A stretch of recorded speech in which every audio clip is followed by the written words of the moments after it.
I'm delighted to welcome today the very lovely Joy Sackett Wood. And Joy, you are an author, you are a psychotherapist and a counsellor, and your book is called From Whole to Whole, H-O-L-E to W-H-O-L-E, which I think is a fantastic title. So welcome, Joy. Thank you very much. Thank you for inviting me.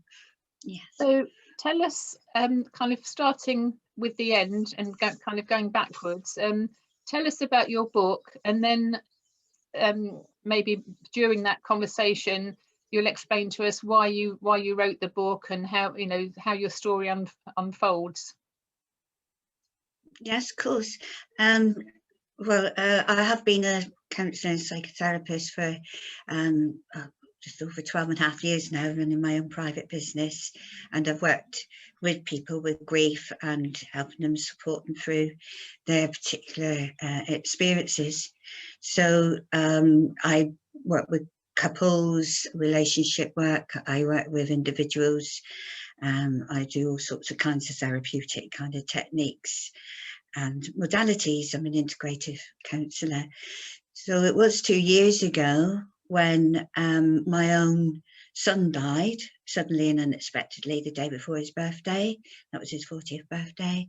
I found myself thrown into a very different kind of grief situation myself, because as you may be probably aware, there's lots of different kinds of griefs. I mean, we grieve for each individual person depending on the relationship quite uniquely, in a very individual way. So with this experience, which was unwanted and intrusive into my life, I took myself into my own way of dealing with things, which is to retreat into myself and to study and work out what on earth was going on with me and how was I going to cope with this situation.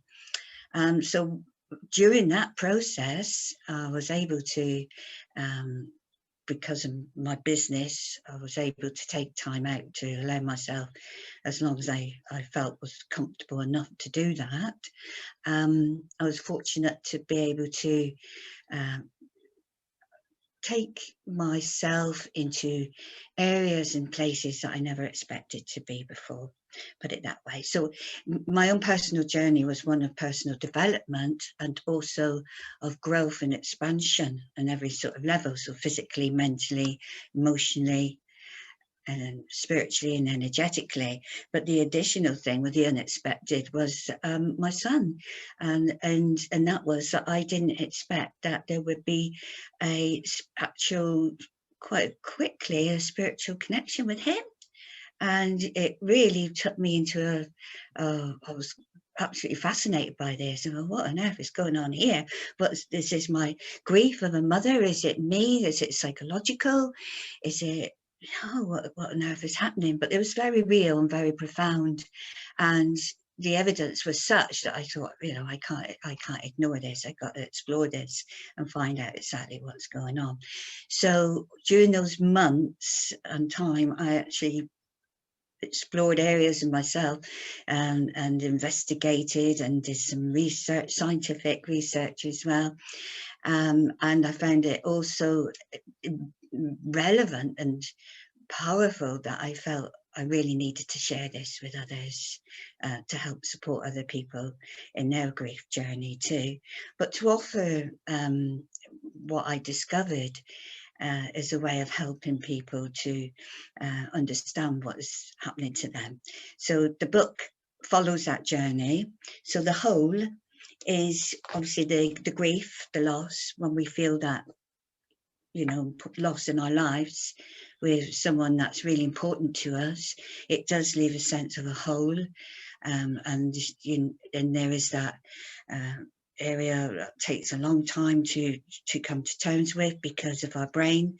It is a trauma, it's a traumatic experience, and in order to be able to cope with that awful situation, the 10 steps that I put in my book, 10 steps is a resilience model. It's a process of how to build up a resilience to be able to actually use this grief as a growth opportunity, to become more emotionally intelligent, to get to know yourself more, to be able to see what being healthy on all the different levels, you know, to explore that and to become more evolved as a human person at the end of the journey. And of course, there was never an end as such, because we'll always miss that person in our lives. They're too important to us not to you know, be reflective, or, you know, often will come on all the triggers that happen, but it's how to cope with those triggers in the loss. And of course, as women, particularly, we're the main caregivers in society. If we've got others, we've got children, we've got family to care for too, caring for their needs and helping them and supporting them through their grief often means that for women, they might put their own grief on hold. So the book is it's not just for you know, grief per se, as in if you're going through it yourself. It's to help people to understand what their family members are going through, how they can support them. So it's also for colleagues, for managers, people in business, how they could appropriately support their staff, because grief isn't a one fits all. It's so complex and diverse, but there are certain things that are common, and there are certain things that we can acknowledge within each other and support each other in that. So for women in particular, my intentions was to help them to understand what's happening to them and how they can find and get their needs met appropriately, and not to prolong their grief longer than necessary. So there is a grief process. And in my book, I do explain the grief process. And there is an acknowledged one within therapeutic terms. But my particular model takes people beyond that grief model. And where that takes you is into the transcendental. It takes them into evolving as a person's, their own soul in the process of the transitional change. Yeah. So become whole. Yes, yeah, from whole to whole. Fabulous title. You touched on quite a few things there. The impact on other people. You know, we all perceive every event that happens to us in our own particular way. And I specialise, as I'm sure you know, with the disc behavioural profiling model, and the disc model is all about well, the way I use it anyway, I've been using it for over 25 years, stems from Hippocrates' work in 400 BC, and how our behaviour affects our health, which also is our mind. So our mind, body, health, you know, the whole thing's all connected. So when one person goes through grief, it's a different type of process to the next person, and the wider community. My father died when he was only 46 and I was 19. And I've been reflecting a lot recently on how I dealt with that. And I didn't really deal with it at all. Because my dad, we nursed him at home. There was no such thing as hospices and so on in those days. He had a form of cancer, a very rare form of cancer, which to this day is still rare. But it wasn't kind of a shock. It was more, thank heavens he's not in pain anymore. So it was almost a release, you know. I wouldn't say it was pleasurable, of course it wasn't, but it was an acceptance. Contrast that with my granddaughter dying after her MMR jab 10 years ago, well, 11 years ago now. And that was completely different altogether. You know, I was absolutely, you know, broken in two, and I still am. But as a family, we've never spoken about any of that stuff. So I'm sure within your 10 process steps, you know, modules, whatever you call it, there's aspects of all of that will come out. Absolutely. And I do explain that each and every, because it depends on the relationship and the bond, and of course it depends what age and stage you're at when that grief experience happens to you. And often people because of our culture, it depends on what culture we're in as well. It's how we experience grief. And I've done a theology and philosophy degree. That was my second career. And in that, I learned a lot about different people's grief.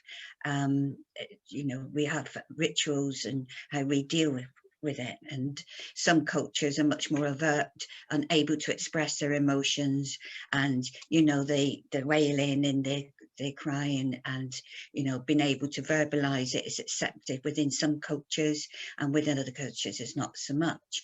So with the English culture and the Western culture, mainly it is quite, we keep it under almost like it's undercover, because people are very protective of each other, Elaine. People are very concerned about upsetting each other. Yes. So they won't bring it up as a conversation in a discussion about the loss or how they're feeling, or about even say the person's name sometimes, because they worry about they're going to trigger someone's distress. So we're all very protective of each other. And this is something I explain in the book. The way to help each other is to actually allow each other to have those times and those moments, and see it that it's not actually distressing, it's actually helping people to be able to release some of those uncomfortable, difficult feelings, or even if it's having a bit of fun. Some people find it, they feel guilty if they have a laugh, or if they have a happy memory of their loved one. And they, oh, I shouldn't say that because it might be disrespectful, so I better not, but not say it. But actually that again is healthy and important, because it's acknowledging that person did exist. And, by not speaking and not verbalizing and not allowing the spectrum of emotions and, the normal process to flow between each other, then what we're doing is actually holding back and prolonging the process of change and transition, which we all do go through.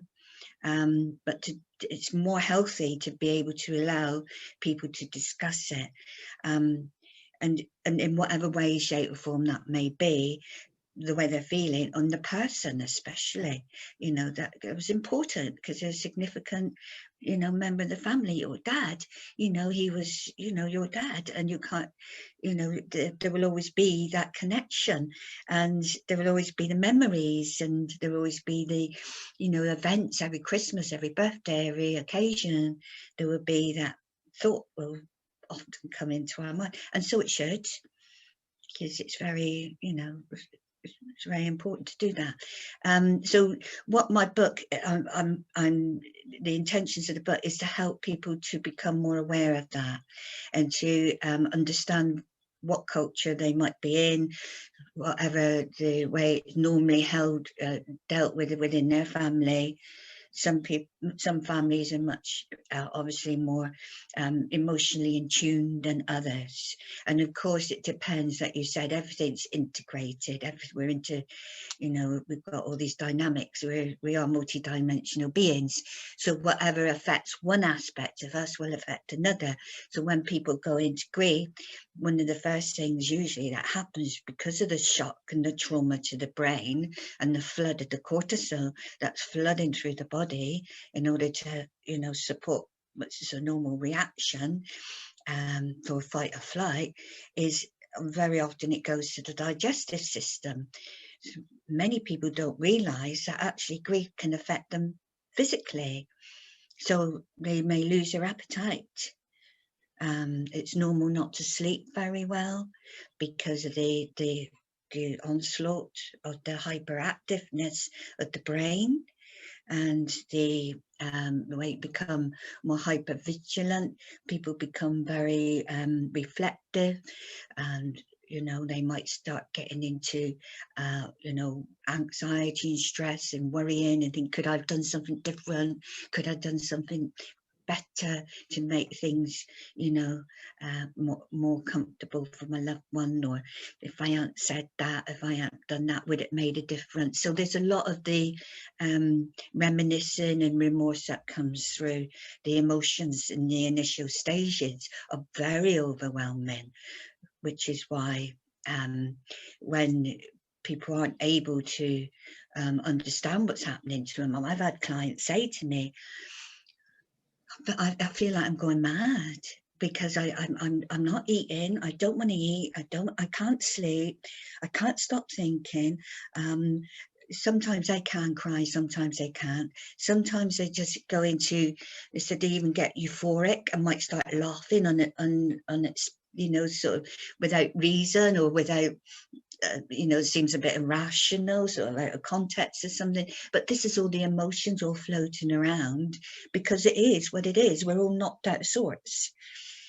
Yeah, so the shock is like an electric shock going through the body, so it affects us physically, mentally, emotionally, and spiritually and energetically. So it's kind of like all shook up. Yeah. So that's a good description, actually, having an electric shock.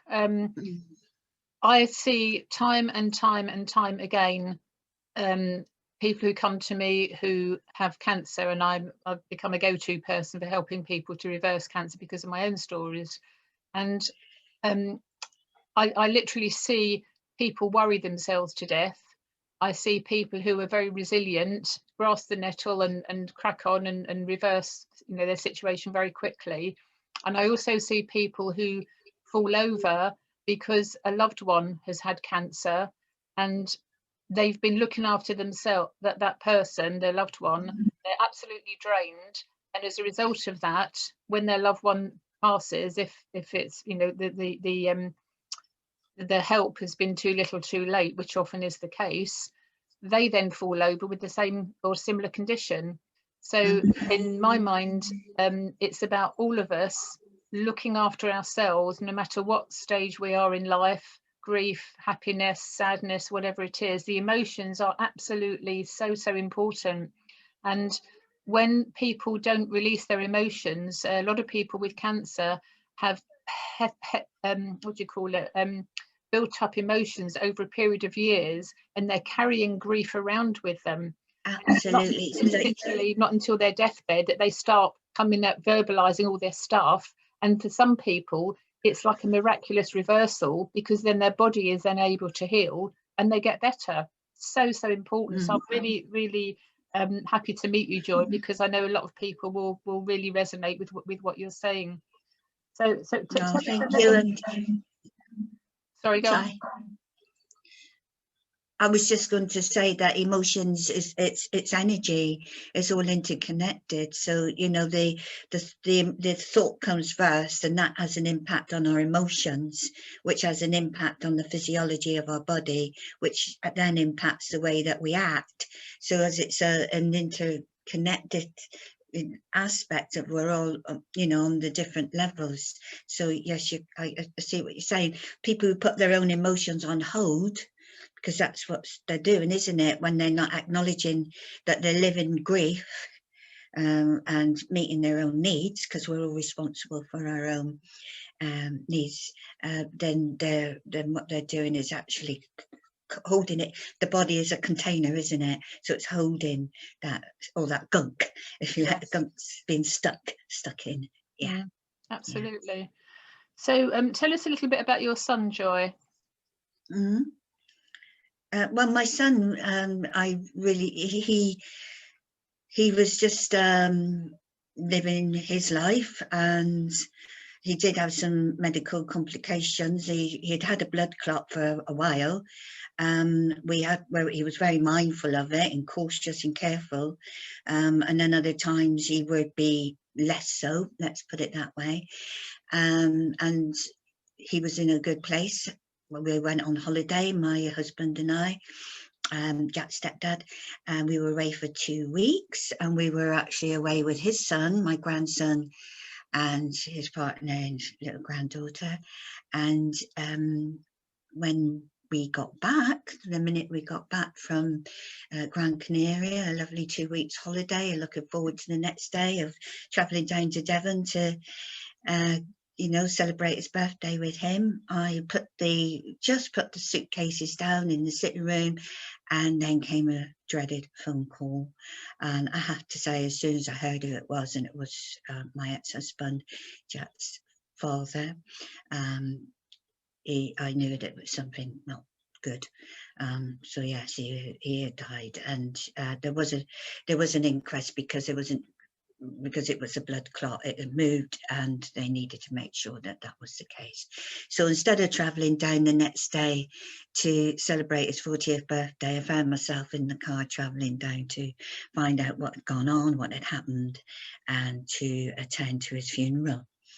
So it was very unexpected and quite a shock. However, having said that, I knew I had to, you know, meet the challenge, because there wasn't anybody else really to do that for various reasons. And so I did have to sort of muster up all my own inner resources and knowledge and energies, and my own spirituality, which I do have, and I have my meditate, and I've got my own connections in that way. And I said, come on, I'm going to really need to deal with this. And it was a choice. It was a choice. As I speak about in the book, we do have choices. We can, and fortunately, I would like to say I am resilient. I'm quite a resilient person. And, that was one of the things I felt has always helped me to cope in later life, to deal with life's challenges and difficulties. And as I was traveling there, I thought, well, this has got to be a part of my own personal journey. And as much as I'm going to be in such a really difficult place, I've just got to attend to this challenge, but attend to my own needs too. So I was very careful about how I dealt with the procedure. I was very careful I dealt with the actual practical arrangements. I was very mindful about the people that I spent time with and who I wanted to be involved in those preparations.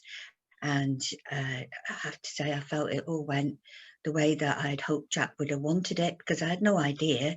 He was too young, to discuss wills and having a, request, except for maybe where he want his ashes, because that came up once in a conversation. So I had to really be mindful of, his what would be his request and what would be his, what he would want.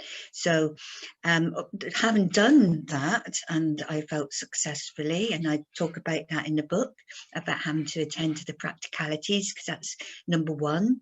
Number one is R, because the resilience is an acronym, and R is response. So we need to respond to the practical needs that needs to be done. And we are able to put sometimes our own emotions on hold, but other times we are looking out for those people that really will support us and be helpful and healthy to have around us. And it's okay to be picky, and it's not, you don't need to feel bad about, oh, I don't upset so and so, upset. No, you just got to put that aside and say, what needs to be done now, and be kind and compassionate to yourself and put your needs first. And others will understand. If your friends and family, they love you and they love the person that obviously they've lost too, they would be mindful and respectful. And if not, that's not your business, that's their business. And it's okay to do that. So it's when I came back from having done that, because when I say come back, because I live in Bournemouth, he lived in Devon, so I was travelling up and down to do the arrangements. And it was then when I came back that I allowed myself the emotions to flood and to come out and let it go. And I did surrender to my own my own emotional needs in that way. So important. So that's what yeah. And surrounding yourself with positive people, positive situations, positive environments is so important. I tell people that all the time. Surround yourself with positivity, and we have choices all the time. We have choices, and when people say, oh, he made me do this, or she made me feel like that, or whatever, no, you have a choice. You know, things happen, you know, nasty stuff happens to us. We choose, we have the power to choose how we respond to it. And you reminded me of something that I learned, oh gosh, probably about 30 years ago now, at least 25 years ago, maybe more. I did some training with a wonderful man called Bob Proctor, who's a Canadian sort of personal development guru, and he introduced me to the stick person, which was first drawn in 1934 by Dr. Thurman Fleet. And if you imagine, you remember the program The Saint, where they drew a stick person. So imagine a circle is the head of the person. Then you have like a stick going down, like a hangman type stick person. Yeah. And then you've got then another circle is the body. And then you've got the arms and legs, you know, like a child would draw a person, you know, a circle for the head, a circle for the body, then arms and legs and feet sticking out. So the top part of this person is the thoughts. So you've got, if you have a nose across your nose, the top part is the conscious, below the nose is the subconscious, then you have the feelings and the actions. So you described this earlier on, our thoughts and our feelings and our actions, it happens in that order, doesn't it? A thought and a feeling, you know, there's a split second between the two, and our feelings normally kind of, we have a thought, and before we know where we are, our feeling, our emotion has taken over, then that drives the response and the action we take, and it's in that split second. So breathing is a big factor in all of this, isn't it? Would you agree? Oh yes, yeah. I always suggest to people, my clients, everyone, to do 3 to 5 breathing. So I do through your nose for 3 and out through your nose for 5. So it's the irregular breathing, because that intercepts that process. Because the brain, if we're anxious and stressed, it can't be calm and relaxed at the same time. So if we are saying to ourselves, I feel fearful and you know, scared, that is a fear-based anxiety, is a fear-based emotion, as you know. So the thought, if that would affect the emotion, so that then means that we will react and act in that way. But if we say to ourselves, I am calm, even if we're not calm, then we trick the brain into that process. So the 3 to 5 breathing is a way of intercepting the fight or flight process of the, you know, the cortisol flooding through the body, to work with the adrenaline in order to help us to get into the fight or flight, which is part of the primeval part of the brain. And the primeval part of the brain is there to keep us safe and help us to survive whenever there's a threat. But that happens in any situation where we feel threatened and stressed. So grief, and the trauma of grief, is the same as having it's post-traumatic distress syndrome. It's a similar sort of experience, with the, you know, the triggers and the way that we can respond, until the body starts settling down. And the body will start settling down. You know, the emotions will starting to reduce, the overwhelming emotions. And so 3 to 5 breathing and understanding what's happening to you, which is why I've got another one, which is E, the resilience model, is education. When we understand what is happening to us, it empowers us. It enables us to work with it. Now, I made the choice. I wasn't going to be a victim. And I knew my son wouldn't want me to be. And my son wouldn't want me to lose my business, because he knows how important the business was, and that the work that I did helping supporting other people, he wouldn't want that to happen. So I made the decision that I was going to go through my grief in a way that was going to enable me to be a better person at the end of it. And that I will learn more and, you know, become even more resilient than what I thought I was before. And, you know, it's a wonderful opportunity, because I have met and I've worked with people who got stuck in their grief process. And when you get stuck in it, it's almost like you're putting your life on hold. And I would say, would your loved one want you to do that? No. No, they'd want you to make the most of it and embrace life as best possible. Yeah, I mean, it's not saying that you would ever forget them. That would never be the case. They'd always be important and, you know, significant to us. But it's about, what is this going to do to me? Why is life throwing this at me? Not in a negative way, which is another thing that people do when they go through a lot of questioning and searching and trying to make sense. And very often, you know, it's held quite negatively. Well, if we turn that upside down and look at that in a more different light and see, well, what does this mean then? What can, you know, I learn from this? And my book, I offer suggestions at the end of every single chapter, which is a layer, how they can develop that resilience and develop that become more conscious of themselves and consciously aware, and offer suggestions of research and, you know, evidence-based, scientific-based, client-based, bringing case studies to help people along that journey. And it's your choice. Everyone's got a choice. They don't need to go as far as the 10th level if they don't want to. You know, they may not feel they're ready for that. It might not be the right place for them in their lives, but it does offer suggestions and help and support and ideas and options that they can take if they want to take. Yeah. Wonderful. When did your son die, Joy? How long ago was this? Yeah, October 2018, so just over 2 years. So it's relatively recently then, isn't it? Goodness. I know, and I cannot believe that in that time I've written this book.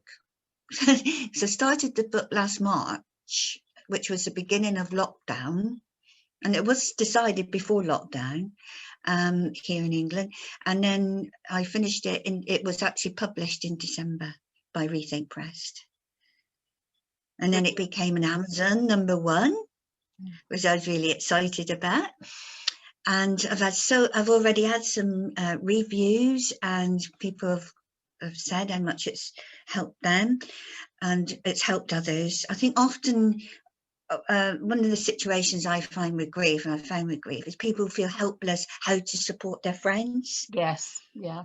And what can they do that really is worth it? It's not just a gesture. That you know, what can they do? What can they say? Well, often, you know, we won't always get it right anyway. But the thing is to do little things, but often and frequent. Because one of the things that people often told me is that at first loads of people were phoning, loads of people were wanting to know who they are and connecting, and then it just peters out, and then suddenly they really are lonely, because it's not just the loss of their loved one, it's the loss of all these people that were giving them the support they needed. So it's not always support at the very beginning. Sometimes it's the support further along the line that is needed. And again, that's back to communication. It's back to saying, well, what do you need? What would you like me to do? What can I do? So it's not just small acts of kindness. Frequently, it's actually communicating and really, you know, allowing that person to talk, and being aware too that may change. You could have a conversation with them in the morning, and they could be quite upbeat and, you know, looking forward to the day, and they're going to, you know, go out for a coffee and meet a friend, and you think, oh, they're fine. And then in the evening, they may completely change and be right down again and feel quite angry and be restless and, you know, in need of a conversation. You know, well, we were all right this morning, you know, but that's how it is. That's how it can be. And I think helping people to understand that is very much what I'm about. Yeah, again, education is important to me, because that was my second career. I was a secondary school teacher for 25 years before I transferred my skills into therapeutic work. And so I'm very much about it. We need to raise consciousness We need to help people to understand, and people want to. The thing is, they just don't know how to. Yes. The frustration is, what do I do? How do I do it? I don't understand. There's an awful lot at the moment with some amazing spiritual therapists, healers, you know, talking about the evolution, the transition between 3D and 5D consciousness. And I'm sure you follow a lot of that, as I do as well. Then there's been some amazing people saying some amazing things, and I find it very reassuring that even though the world is going through this ridiculous sham at the moment, which is horrendous, but for various different reasons that we won't go into now. But there's hope, isn't there? There is hope. There's choices. We can fall victim to the evil that's going on, or we can just go, no, I'm not having that. I'm choosing to be positive. I'm mixing with positive people. I'm not. I mean, I've gone through various different emotions. Anger, sadness, frustration, all kinds of things. And with what's been going on in the last year, but we have to do everything in our own way, don't we? Whether it's going through grief or going through, living grief with somebody you're expecting to pass, living with that awful kind of in-between situation, looking after yourself, getting the balance right between looking after yourself and the other people, the wider community. And I did this when I had my stage 4 cancer. I just chopped every scrap of negativity away, and I got through stage 4 cancer in 14 weeks. Now, I'm not special, but I knew what to do. So the education, going back to that, the education is just absolutely paramount. But we have to do things and in my way. Absolutely, Elaine, and it's great. You're just a living example, aren't you? A role model of the power of our thinking, of our thoughts. I do mention Bruce Lipton, and I do mention, Hawkins, and all these great conscious raising awareness people that into those areas in my book, because I really feel that people, we have choices, and the choices we can live with the stress and de-stress, but then if we do that, we face the consequences of it. Yeah, absolutely. But it's been fascinating speaking with you, and I'm looking forward to reading your book, Joy. And also I'm launching very shortly, I'm launching the Friday Health Club. So I'd like to invite you back and perhaps speak to our audience at the Friday Health Club when we launch that in a few weeks' time. And I'd encourage everybody to buy your book. So hold up again for the viewers to see, although the listeners won't be able to see this, but it's From Whole to Whole. That's HOLE to WHOLE, From Whole to Whole. And it's by you, Joy Sackett Wood. So how can people get hold of a copy of the book, Joy? Can I just say the subtitle, Embracing the Transformational Power of Grief and Loss, because that's the intentions. So Joy Sackett with the 2 T's, SACKETT, because people always get that mixed up. I do have a website. It's joysackettwood.com. And I do have a Facebook page, Joy Sackett Wood Author. So, people can buy the book on Amazon. It's on Amazon, and if they want to email me, they're welcome. It's joy@joysackettwood.com, and I'll be glad to answer, or if there's any help I can support I can give, I'd be glad to do that.